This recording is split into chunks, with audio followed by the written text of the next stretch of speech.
சில மாதங்களுக்கு முன்னாடி ரஷ்யர்கள் ஒரு மிகப்பெரிய வார்னிங் ஒன்று கொடுத்தாங்க. 20 நாட்களில் உக்ரைனோட F-16 போர் விமானங்கள் சுட்டுத்தள்ளப்படும் அப்படின்னு. இந்த வார்னிங்கை தொடர்ந்து உக்ரைன் நாங்கள் இதுக்கெல்லாம் பயப்பட மாட்டோம், நாங்கள் F-16 போர் விமானங்களை ஆப்ரேட் பண்ணி இந்த போரையை தலைகீழாக மாற்றிடுவோம் அப்படின்னு சொல்லிக்கிட்டு இருந்தப்ப, இப்போது சமீபத்தில் உக்ரைனோட விமானப்படையோட முக்கியமான அதிகாரி நாங்கள் F-16 போர் விமானங்களை எங்களோட யூரோப்பியன் யூனியன் பார்ட்னர்ஸ் கண்ட்ரிஸ் கிட்ட இருந்து தான் ஆப்ரேட் பண்ணுவோம், உக்ரைனுக்குள்ளே அதை கொண்டு வர மாட்டோம் அப்படின்னு ஒரு பகிரங்கமான ஸ்டேட்மெண்ட்டை கொடுத்துருக்காரு. இந்த ஸ்டேட்மெண்ட் பேசிக்காக என்ன சொல்லுது அப்படின்னா, உக்ரைனோட இந்த ஃபைட்டர் ஜெட்ஸ் எல்லாமே மேற்கு நாடுகளோட டெரிட்டரிக்குள்ளே தான் நிறுத்தி வைக்கப்பட்டிருக்கும். ஏன்னா உக்ரைனோட எல்லா விமானப்படை தளத்தையும் ரஷ்யர்களால் இப்போ டார்கெட் பண்ண முடியும். இந்த ஸ்டேட்மெண்ட் எதை சொல்லுகிறது அப்படின்னா, இந்த போரில் நேட்டோ நாடுகள் குதிக்க போகுது அப்படின்றத தான் சொல்லுது. இதுக்கு ரஷ்யர்களோட ரியாக்ஷன் என்னவா இருக்கும் அப்படின்றதையும், இதை தொடர்ந்து இந்தியா மற்றும் ஈரான் 2 பேர் என்னதான் நட்பாக இருந்தாலும் இந்த 2 நாடுகளில் தயாரிக்கப்பட்ட ஆயுதங்கள் இங்கே மிடில் ஈஸ்ட்டில் பயன்படுத்தப்பட்டுக்கிட்டு இருக்கு. அதில் ஒரு உதாரணம் சொல்லணும் அப்படின்னா, இன்னைக்கு ஹெர்மிஸ் 900 அப்படின்னு சொல்லக்கூடிய ஒரு இஸ்ரேலிய ட்ரோனை ஹெஸ்புல்லா அமைப்பு சுட்டு தள்ளுறாங்க. இந்த குறிப்பிட்ட சம்பவத்தில் ஹெர்மிஸ் 900 அப்படின்றது இந்தியாவில் தயாரிக்கப்பட்டது, ஹெஸ்புல்லா பயன்படுத்துகிற அந்த ஏவுகணை அப்படின்றது ஈரானில் தயாரிக்கப்பட்டது. ஸோ இந்த இன்சிடென்ட்ஸ் எல்லாத்தையுமே டீட்டெயில்டாக இந்த காணொலியில் நம்ம பார்க்க போகிறோம். நான் உங்கள் ஆகாஷ், தமிழ் பொக்கிஷம் வழங்கும் டிபி டிஃபென்ஸ். முதல் விஷயம், நம்ம ரஷ்யா யுக்ரைன் பஞ்சாயத்துலேருந்து ஆரம்பிக்கலாம். கொஞ்ச நாட்களுக்கு முன்னாடி உக்ரைன் என்ன சொல்லிக்கிட்டு இருந்தாங்க, F-16 அப்படின்ற இந்த போர் விமானம் எங்களுக்கு கிடச்சிச்சு அப்படின்னா போரையே நாங்கள் தலைகளாக மாற்றிடுவோம் அப்படின்னு சொல்லிக்கிட்டு இருந்தாங்க. ஆனால் ரஷ்யா அவங்களுக்கு ஒரு படத்தை போட்டு காமிச்சாங்க, ஒரு ட்ரெய்லர் மாதிரி. அது என்ன அப்படின்னு பார்த்தீங்கன்னா, உக்ரைனோட எல்லா விமானப்படை தளத்தையுமே ரஷ்யர்கள் தாக்கி காமிச்சாங்க.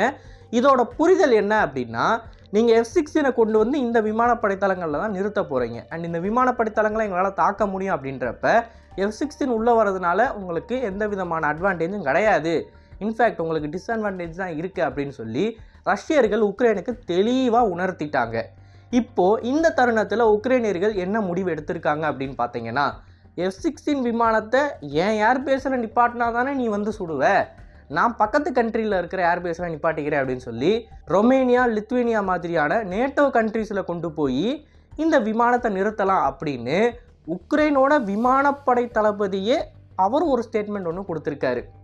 ஸோ இந்த ஸ்டேட்மெண்ட்டை தொடர்ந்து ரஷ்யர்களோட ரியாக்ஷன் என்னவாக இருக்குது அப்படின்னு பார்த்தீங்கன்னா, நீங்கள் ரஷ்ய நிலைகளுக்கு எதிராக தாக்குதல் நடத்துறதுக்கு ஒரு போர் விமானத்தையோ இல்லை ஒரு ஆயுதத்தையோ உங்களோட படைத்தளத்திலேருந்து ஆப்ரேட் பண்ணுறீங்க, உங்களோட படைத்தளம் அப்படின்றப்ப நேட்டோ படைத்தளத்திலேருந்து ஆப்ரேட் பண்ணுறீங்கன்னா அதை தாக்குறதுக்கு எங்களுக்கு முழு உரிமை இருக்குது.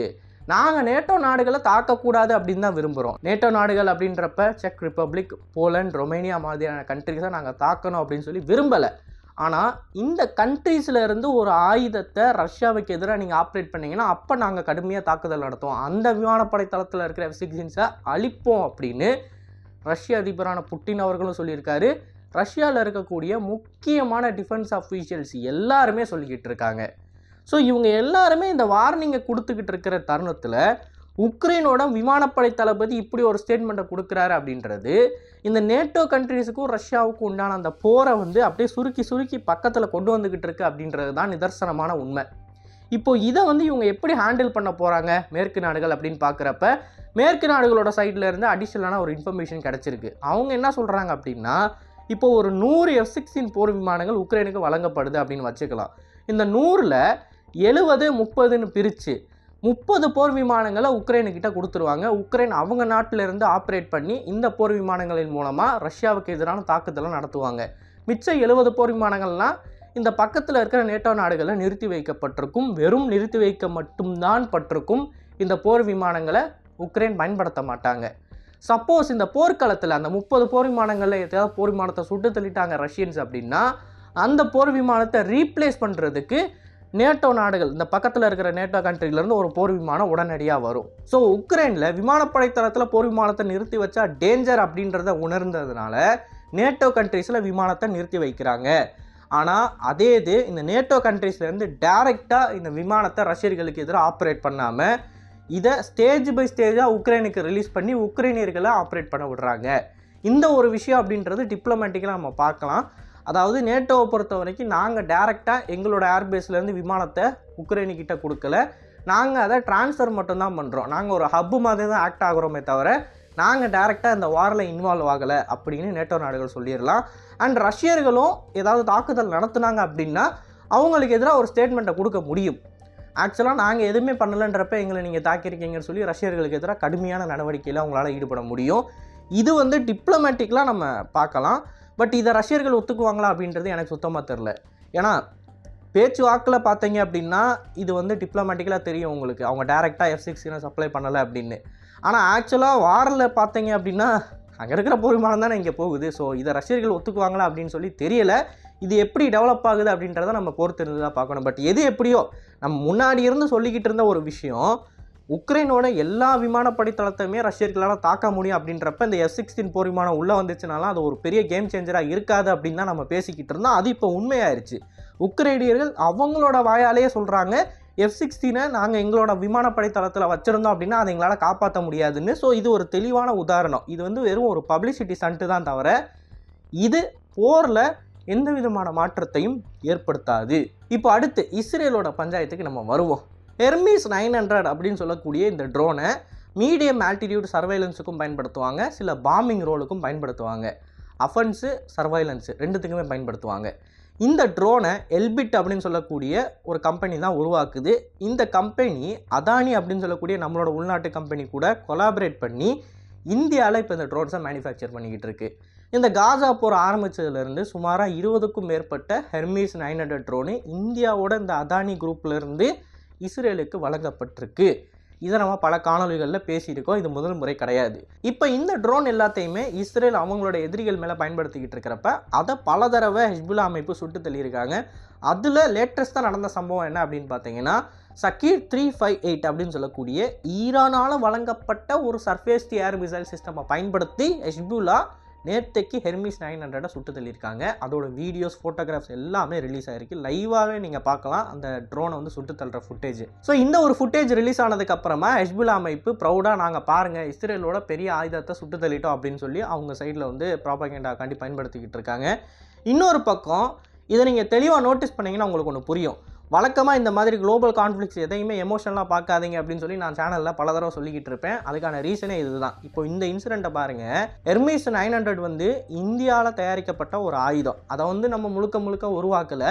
எல்பிட்டுன்ற இஸ்ரேலி நிறுவனம் தான் அதை உருவாக்குச்சு. பட் ஹெர்மீஸ் 900 இந்தியாவில் தான் நம்ம மேனுஃபேக்சர் பண்ணுறோம். ஸோ இந்தியாவில் மேனுஃபேக்சர் பண்ண ஒரு ஆயுதத்தை ஈரானில் மேனுஃபேக்சர் பண்ண ஒரு ஆயுதம் அப்படின்றது வீழ்த்துது. ஆனால் இந்தியாவும் ஈரானும் நல்ல ரிலேஷன்ஷிப்பில் இருக்குது. ஈரானில் இருக்கிற ஒரு போர்ட்டை இந்தியா வந்து பயன்படுத்துது. அது மட்டும் இல்லாமல் யூரோப்போட ட்ரேட் வச்சுக்கிறதுக்காண்டி ஈரான், ரஷ்யா, இந்தியா இந்த 3 நாடுகளும் இணைந்து ஒரு எக்கனாமிக் காரிடோரையும் உருவாக்கிக்கிட்டு இருக்குது. ஸோ ஒரே பக்கம் நீங்கள் பார்த்தீங்க அப்படின்னா இந்த 3 நாடுகளும் நட்பாக இருக்குது. இந்தியா ஈரான் உறவுகள் அப்படின்றது வளர்ந்துக்கிட்டு இருக்குது. இன்னொரு பக்கம் பார்த்தீங்க அப்படின்னா இந்தியா ஈரானோட ஆயுதங்கள் வந்து பேட்டில் ஃபீல்டில் சண்டை போட்டுக்கிட்டு இருக்குது. இப்போ இந்த இடத்துல பாதிக்கப்படுறது உயிரிழப்பு நடக்கிறது அப்படின்னு பார்த்தீங்கன்னா இந்தியாவோட மக்களுக்கும் கிடையாது, ஈரானோட மக்களுக்கும் கிடையாது, மிடில் ஈஸ்டில் இருக்கிற அப்பாவி மக்களுக்கு தான். ஸோ இதுதான் பாலிட்டிக்ஸ், குளோபல் பாலிட்டிக்ஸ். இந்த குளோபல் பாலிட்டிக்ஸ் வந்து இவ்வளோ காம்ப்ளெக்ஸாக இருக்குது அப்படின்றதுனால தான் நான் பல தடவை சொல்லுவேன் எமோஷ்னலாக எது கூட அட்டாச் ஆகாதீங்க அப்படின்னு. இப்போ இந்த இடத்துல ஒரு விஷயத்தை புரிஞ்சுக்கோங்க. ஈரானுக்கு வந்து தெரியாமலாம் கிடையாது இஸ்ரேலுக்கு இந்த ஹெர்மீஸ் 900 ட்ரோனை சப்ளை பண்ணுறது இந்தியா தான் அப்படின்னு. ஆனால் தெரிஞ்சிருந்தும் அவங்க இந்தியா கூட இவ்வளோ தூரம் க்ளோஸாக இருக்காங்க அப்படின்றப்ப அவங்க நாட்டுக்கு எது எது நல்லது கெட்டது அப்படின்றதுல தான் எல்லாருமே கவனமாக இருக்காங்க அப்படின்றது வெளிப்படையாக இங்கே தெரியுது. ஈரானை பொறுத்த வரைக்கும் இந்தியா ஒரு மிகப்பெரிய ஆயில் கன்சியூமர். இந்தியாவை அவங்க பிடிச்சாங்க அப்படின்னா அவங்களோட ஆயிலை சேல் பண்ணி, அதாவது எந்த ஒரு மேற்கு நாடுகளோடையும் அவங்க கான்டாக்டில் இருக்கணும், எந்த ஒரு மேற்கு நாடுகளுக்கும் அவங்க குனிஞ்சு போகணும் பணிஞ்சு போகணுன்ற அவசியம் கிடையாது. இந்தியா ஒரு கண்ட்ரியே போதும் ஈரானோட மொத்த ஆயிலையும் வாங்கி ஈரானுக்கு நல்ல செல்வ செழிப்பை கொடுக்கறதுக்கு. அண்ட் அதே சமயம் இந்தியாவுக்கும் ஒரு சீப்பான ஆயில் ஈரான்கிட்ட இருந்து கிடைச்ச மாதிரியும் இருக்கும். ஸோ இந்த 2 கண்ட்ரியும் இந்த 2 கண்ட்ரியோட நல்லதுக்கு எது கரெக்ட் அப்படின்றத மட்டும்தான் பார்த்து போய்கிட்டு இருக்காங்க. சரியா? கான்ஃப்ளிக்டை அவங்க தனியாக பிரிச்சிடுறாங்க. ஹிஸ்புல்லா அமைப்பு அப்படின்றது என்ன தான் ஈரான் சப்போர்ட் பண்ணாலும் இந்தியாவை கூட அவங்க நல்ல ரிலேஷன்ஷிப்பில் தான் இருக்காங்க. ஈவன் தான் நம்ம இஸ்ரேலுக்கு ஆயுதம் கொடுத்தாலும். இதுதான் குளோபல் பாலிட்டிக்ஸ். இந்த குளோபல் பாலிட்டிக்ஸை புரிஞ்சுக்கிட்டு எமோஷனலாக ஒரு இன்சிடெண்ட்டை பார்க்காதீங்க அப்படின்னு தான் நான் பல தடவை சொல்லிக்கிட்டு இருப்பேன். அதுக்கு இது ஒரு தெளிவான உதாரணம். இதை தாண்டி இன்னொரு சம்பவமும் நேற்று நடந்திருக்கு. அதையும் நம்ம டீட்டெயில்டாக பார்க்கணும். வரலாற்றில் இது வரைக்கும் இல்லாத மாதிரி லெபனனோட டீப்பான பகுதிக்குள்ளே புகுந்து இஸ்ரேலோட ஏர் ஸ்ட்ரைக்கை பண்ணியிருக்காங்க. இந்த ஏர் ஸ்ட்ரைக் அப்படின்றத ஆப்ரேஷனல் பாயிண்ட் ஆஃப் வியூவில் நம்ம ரொம்ப உற்று நோக்கணும். ஏன் அப்படின்னு பார்த்தீங்கன்னா, இந்த ஏர் ஸ்ட்ரைக் நடந்த பகுதியில் ஒரு கான்வாய் ஆஃப் ட்ரக்கு போயிருக்கு. அதுதான் அவங்களோட டார்கெட்டு. இந்த கான்வாயில் ஹெஸ்புல்லாவுக்கு தேவையான ஆயுதங்கள் போயிருக்கு. இந்த ஆயுதங்கள் யார்கிட்டேருந்து வந்திருக்குன்னு பார்த்தீங்கன்னா, ஈரான் கிட்டேருந்து வந்திருக்கு. ஈரான்லேருந்து ஈராக்கு, சிரியா வழியாக ரோடு மார்க்கமாக ட்ரக்கில் இந்த ஆயுதங்கள் ஹெஸ்புல்லாவுக்கு போயிருக்கு லெபனானில். இப்போது இந்த ட்ரக்கை வந்து அவங்க சிரியாவிலேருந்து லெபனானுக்குள்ளே கிராஸ் பண்ண உடனே வெறும் 5 கிலோமீட்டர் தான் கிராஸ் பண்ணியிருக்கு. உடனடியாக இஸ்ரேலோட போர் விமானம் வந்து இந்த கான்வாயை அடித்து நொறுக்கி இருக்கு நேற்று. மொத்த கான்வாயும் காலி, அதில் இருக்கிற ஆயுதங்களும் காலி. இப்போ இந்த ட்ரக்கோட மூமெண்ட்டாக இருக்கலாம், இந்த ட்ரக்கை எந்த இடத்துல அடித்தா சரியாக இருக்கும் அப்படின்றதுக்கான அந்த கோஆர்டினேட்ஸ், பொசிஷனிங் டீட்டெயில்ஸ் எல்லாமே அவங்களுக்கு இந்த ஹெர்மிஸ் 900 மாதிரியான சர்வேலன்ஸ் ட்ரோன்லேருந்து தான் கிடைக்கிது. ஸோ எத்தனை ஹெர்மிஸ் 900 சுட்டுத்தல்னாலும் அவங்களுக்கு பிரச்சனையே கிடையாது. ஏன்னா இந்த இடத்துல அவங்களுக்கு நடக்கிறது வெறும் பொருள் இழப்பு மட்டும்தான், மனித இழப்பு கிடையாது. ஏன்னா அது எல்லாமே அன்மேண்ட் ஏரியல் பிளாட்ஃபார்ம். ஆனால் இந்த அன்மேண்ட் ஏரியல் பிளாட்ஃபார்மை சுட்டுத்தல்றதுக்கு முன்னாடி அவங்களுக்கு கிடைச்ச இன்ஃபர்மேஷன் அப்படின்றது தான் இந்த இடத்துல வேல்யூபிளான ஒன்று. ஸோ அந்த இன்ஃபர்மேஷனை பயன்படுத்தி தான் இந்த கான்வாயை அவங்களால சுட்டுத்தள்ள முடிஞ்சிருக்கு. இந்த கான்வாய் வந்து ஏகப்பட்ட ஆயுதங்களை ஹெஸ்புல்லாவுக்கு கொண்டு போக வேண்டியது, பட் எல்லாமே கருகி கிடக்கு. இதுதான் நம்ம தெளிவாக சொல்லணும் அப்படின்னு சொல்லி நினைக்கிறோம். சர்வேலன்ஸ் பிளாட்ஃபார்மை வந்து நிறைய தடவை மிடில் ஈஸ்ட்டில் இருக்கக்கூடிய யெமனோட ஹூத்தீஸாக இருக்கலாம், ஹெஸ்புல்லா அமைப்பாக இருக்கலாம் சுட்டுத்தள்ளுறாங்க. இன்ஃபேக்ட் ஹூத்தீஸ் வந்து இதே குறிப்பிட்ட 358 அப்படின்ற ஏவுகணையை பயன்படுத்தி அமெரிக்காவோட ரீப்பர் ரக MQ-9 ரீப்பரை வந்து சுட்டு தள்ளியிருக்காங்க. ஸோ இந்த ட்ரோன்ஸை சுட்டு தள்ளிட்டு இதை வந்து ரொம்ப பெருசாக நம்ம பேசுகிறதுக்கு ஒன்றுமே கிடையாது. ஏன்னா இந்த ட்ரோன்ஸ் வந்து அன்மேண்ட் ஏரியல் பிளாட்ஃபார்ம், அது வந்து வெறும் பணம் தான். அதனால் வேறு எந்த ஒரு இதுவும் கிடையாது, இழப்புமே கிடையாது அந்த கண்ட்ரிக்கு. ஸோ அதுவும் அமெரிக்கா மாதிரியான ஒரு கண்ட்ரி எவ்வளோ ட்ரில்லியன்ஸ் ஆஃப் டாலர் வச்சுருக்கான். ஸோ அந்த கண்ட்ரிக்கு வந்து இதெல்லாம் ஒரு விஷயமே கிடையாது. பட் இந்த ட்ரோன்ஸை வந்து அவங்க ஆப்ரேட் பண்ணி அதனால் கேதர் பண்ணுற இன்ஃபர்மேஷன் இருக்குது பார்த்தீங்களா, அந்த இன்ஃபர்மேஷனை வச்சு அவங்க இந்த மாதிரியான காரியத்தை பண்ண முடியும். அதுதான் இங்கே இருக்கிற முக்கியமான பாயிண்ட்டே. So it's not a matter of fact that இந்த ட்ரோன்ஸை வந்து சுட்டு தள்ளுறதுக்கு ரொம்ப ஈஸி அப்படின்றது. இட்ஸ் அ ஃபேக்ட் தட் இந்த ட்ரோன் சுட்டு தள்ளுறதுக்கு முன்னாடி அதை கலெக்ட் பண்ணுற இன்ஃபர்மேஷனை வச்சு நம்மளால் இந்த மாதிரியான காரியங்களை பண்ண முடியும் அப்படின்றது. இந்த வித்தியாசத்தை வந்து நம்ம புரிஞ்சுக்கணும். அண்ட் இந்த ஒரு இன்சிடெண்ட்டில் நம்ம உற்று நோக்க வேண்டிய இன்னொரு விஷயமும் இருக்குது. அது என்னென்னு பார்த்தீங்கன்னா, ரொம்ப டீப்பாக இஸ்ரேலோட போர் விமானங்கள் லெபனானுக்குள்ளே போயிருக்கு. வரலாற்றில் இது வரைக்கும் டீப்பாக இஸ்ரேலிய போர் விமானங்கள் உள்ளே நுழைஞ்சு தாக்குதல் நடத்துனது கிடையாது. அண்ட் ஹெஸ்புல்லா அமைப்பு கிட்ட இருக்கிற எந்த ஒரு சர்ஃபேஸ்டு ஏர் பிளாட்ஃபார்மாலையும் இந்த போர் விமானங்களை சுட முடியலை. ஹெஸ்புல்லா சர்ஃபேஸ்டு ஏர் பிளாட்ஃபார்மை பயன்படுத்தினாங்களா, அந்த இன்ஃபர்மேஷன் வந்து உனக்கு கிடச்சிச்சா அப்படின்னு கேட்டிங்கன்னா, எஸ் கிடச்சிருக்கு. ஹெஸ்புல்லா ஒரு சர்ஃபேஸ்டு ஏர் மிஷனில் லான்ச் பண்ணியிருக்கிறப்ப அந்த குறிப்பிட்ட ஏவுகணை வந்து தெரியாமல் தவறுதலாக கீழே இருக்கிற ஒரு பில்டிங்கில் விழுந்திருக்கு. லெபனானில் அண்டர் கன்ஸ்ட்ரக்ஷனில் இருக்கிற ஒரு பில்டிங் மேலே விழுந்திருக்கு. அந்த ஃபோட்டோஸ் வீடியோஸும் ரிலீஸ் ஆகிருக்கு. இப்போ இதன் மூலமாக தான் நமக்கு தெரிய வந்திருக்கு, ஹெஸ்புல்லா அமைப்பு இந்த இஸ்ரேலிய போர் விமானங்களை சுட்டு தள்ளுறதுக்கு ட்ரை பண்ணியிருக்காங்க, பட் அதில் ஃபெயில் ஆகிருக்காங்க அப்படின்னு. ஸோ இந்த மிடில் ஈஸ்ட்டில் இருக்கிற கான்ஃப்ளிக்டை வந்து நம்ம எல்லா சைட்லேருந்து பார்க்க வேண்டியதாக இருக்குது. வெறும் ஒரே ஒரு இன்சிடெண்ட்டை மட்டுமே வச்சுக்கிட்டு இதுதான்ப்பா செய்தி அப்படின்னு நம்ம சொல்லிட முடியாது. நிறையவே காம்ப்ளெக்ஸான விஷயங்கள் இருக்குது. ஸோ எனக்கு தெரிஞ்ச விஷயங்கள்லாம் நான் உங்ககிட்ட சொல்லியிருக்கேன். இதை தாண்டி நீங்கள் என்ன நினைக்கிறீங்க அப்படின்றத மறக்காமல் கமெண்ட்ஸில் பதிவிடுங்க. அண்ட் இது மாதிரியான நிறைய தகவல்களை நீங்கள் தெரிஞ்சுக்கணும் அப்படின்னு நினச்சிங்கன்னா சேனலை சப்ஸ்கிரைப் பண்ணிக்கோங்க. நல்லதை இப்போ வந்து நல்ல சமுதாயத்தை உருவாக்கும். நன்றி, வணக்கம்.